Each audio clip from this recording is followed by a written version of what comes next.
How's it going, guys? Today we're going to be taking a look at the Sony X800E, which is the Sony flagship 49-inch TV, and it is 4K, and we'll go into a couple specs of why this might be the perfect TV for you.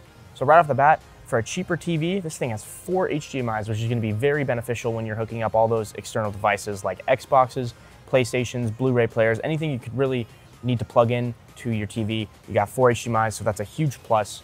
Now, because this is a Sony TV, just like the rest, it comes with Android operating system, which is not too hard to maneuver. I think it could use a little bit of polishing on the looks factor, but I mean, as far as an operating system, it's very easy to use, and that's the most important thing when it comes to operating your TV, because you don't want to sit there and have to scroll through things on top of things to get basically nowhere. You want to save time with an easy system, so that's well done with the Android operating system.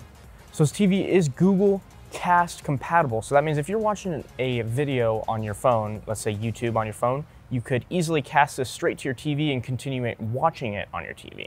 Now, another thing that really surprised me for such a cheap TV is the fact that it was not a 120 or 60 hertz refresh rate. They actually put 240 in this thing. So basically what that means is it's just gonna reduce motion blur. So when you're throwing things across the screen, watching sports or action, any kind of movies where there's a lot of movement, the motion rate's gonna be a lot smoother than some of the other competitors. Now, aside from everything that the TV can do, it does look pretty nice for the price. And if you look at the bezel, it's got this nice little design that makes it feel almost like a premium TV, even though it's not a super premium TV.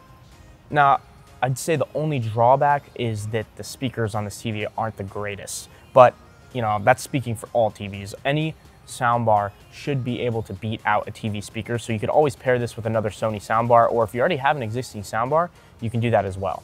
And like I said, if you do have that extra soundbar laying around and you're just trying to find a way to use it, it does have an optical audio port, so you can plug it in right there and you'd be perfect. Lastly, we'll take a look at the remote. You got your Netflix button, which is going to be really important because we all love Netflix, and who wants to sit there and search through a menu to find their apps when you can just press Netflix. Also has a Google Play button, so that's useful as well. Aside from the smart buttons, and this is a pretty basic remote, I mean, most remotes, are going to be similar. They're not that different from each other. This one's going to be pretty easy to use. I guess the only thing that's not the greatest about the remote is the fact that the buttons in the center are kind of close together, so you might accidentally hit the guide button when you're trying to scroll through a menu, but overall, I think you'll get used to it, and it's not that big of a deal, especially for what you're paying for the TV. Now, one thing before we go, I just want to make sure you guys do know that this is not a bad set. It is not bad quality.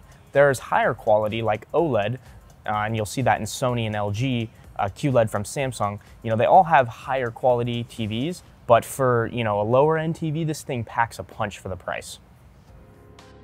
Thanks for watching, and visit Walts.com before your next purchase of electronics and ask for a custom YouTube coupon code. If you enjoyed the video, be sure to leave a like and subscribe for more, and if you have any questions, leave them below.